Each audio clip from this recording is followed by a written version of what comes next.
रंग में भंग। एक बार की बात है। एक जंगल में पक्षियों के राजा गरुड़ थे। लेकिन जंगल वासी गरुड़ से असंतुष्ट थे। एक दिन मोर की अध्यक्षता में सभा हुई। मोर ने भाषण दिया, साथियों, गरुड़ जी हमारे राजा हैं, पर मुझे ये कहते हुए बहुत दुख होता है कि उनके राज में हम पक्षियों की दशा बहुत खराब हो गई है। गरुड़ जी तो यहाँ से दूर विष्णु लोक में विष्णु जी की सेवा में लगे रहते हैं। हमारी ओर ध्यान देने का उन्हें समय ही नहीं मिलता।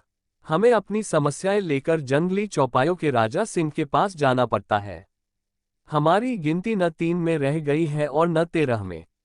अब हमें क्या करना चाहिए, यही विचारने के लिए ये सभा बुलाई गई है।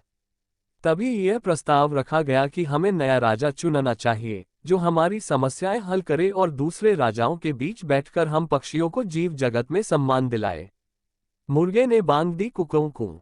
मैं प्रस्ताव का समर्थन करता हूँ। चील ने जोर की सीटी मारी, बैकवोट मैं भी सहमत हूँ।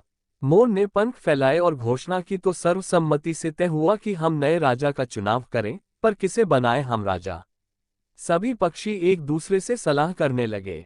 काफी देर के बाद सारस ने अपना मुंह खोला, मैं राजा पद के लिए उल्लू जी का नाम पेश करता हूँ। वे बुद्धिमान हैं, उनकी आंखें तेजस्वी हैं, स्वभाव अति गंभीर है, ठीक जैसे राजा को शोभा देता है। हॉर्नबिल ने सहमति में सिर हिलाते हुए कहा, सारस जी का सुझाव बहुत दूरदर्शितापूर्ण है। ये तो सब जानते हैं कि उल्लू जी लक्ष्मी देवी की सवारी हैं। उल्लू हमारे राजा बन गए तो हमारी दरिद्रता दूर हो जाएगी। लक्ष्मी जी का नाम सुनते ही सब पर जादू सा प्रभाव हुआ। सभी पक्षी उल्लू को राजा बनाने पर राजी हो गए। मोर बोला, ठीक है, मैं उल्लू जी से प्रार्थना करता हूं कि वे कुछ शब्द बोले। उल्लू ने कहा, भाइयों, आपने राजा पद पर मुझे बिठाने का जो निर्णय लिया है उससे मैं गदगद हो गया हूं। आपको विश्वास दिलाता हूं कि मुझे आपकी सेवा करने का जो मौका मिला है, मैं उसका सदुपयोग करते हुए आपकी सारी समस्याएं हल करने का भरसक प्रयत्न करूंगा। धन्यवाद। पक्षियों ने एक स्वर में उल्लू महाराज की जय का नारा लगाया। कोयले गाने लगी। चील जाकर कहीं से मनमोहक डिजाइन वाला रेशम का शाल उठाकर ले आई। उसे एक डाल पर लटकाया गया और उल्लू उस पर विराजमान हुए। कबूतर जाकर कपड़ों की रंग बिरंगी लीरें उठाकर लाए और उन्हें पेड़ की टहनियों पर लटकाकर सजाने लगे। मोरों की टोलियां पेड़ के चारों ओर नाचने लगी। मुर्गों व शतुरमुर्गों ने पेड़ के निकट पंजों से मिट्टी खोद खोद कर एक बड़ा हवन कुंड तैयार किया। दूसरे पक्षी लाल रंग के फूल ला लाकर कुंड में ढेरी लगाने लगे। कुंड के चारों ओर 8-10 तोते बैठकर मंत्र पढ़ने लगे। चिड़ियों ने सोने व चांदी के तारों से मुकुट बुन डाला तथा हंस मोती लाकर मुकुट में फिट करने लगे। 2 मुख्य तोते पुजारियों ने उल्लू से प्रार्थना की, हे पक्षी श्रेष्ठ, चलिए लक्ष्मी मंदिर चलकर लक्ष्मी जी का पूजन करें। राजा उल्लू तोते पंडितों के साथ लक्ष्मी मंदिर की ओर उड़ चले। उनके जाने के कुछ क्षण पश्चात ही वहां कौवा आया। चारों ओर जश्न का माहौल देखकर वह चौंका। उसने पूछा, भाई, यहाँ किस उत्सव की तैयारी हो रही है?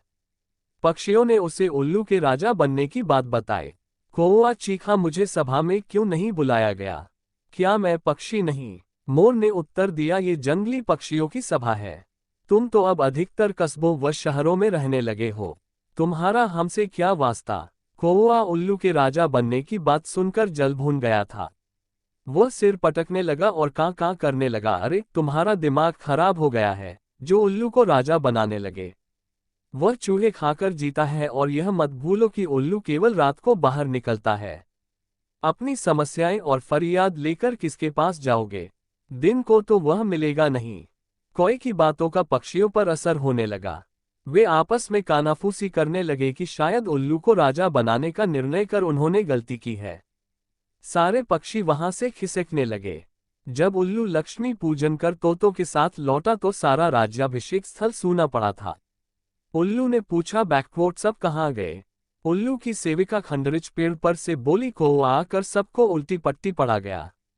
सब चले गए, अब कोई राज्याभिषेक नहीं होगा। उल्लू चोंच पीस कर रह गया। राजा बनने का सपना चूर चूर हो गया। तब से उल्लू कौओं का बैरी बन गया और देखते ही उस पर झपटता है। शिक्षा, कुछ लोगों को दूसरों के रंग में भंग डालने की आदत होती है और वे उम्र भर की दुश्मनी मोल ले बैठते हैं।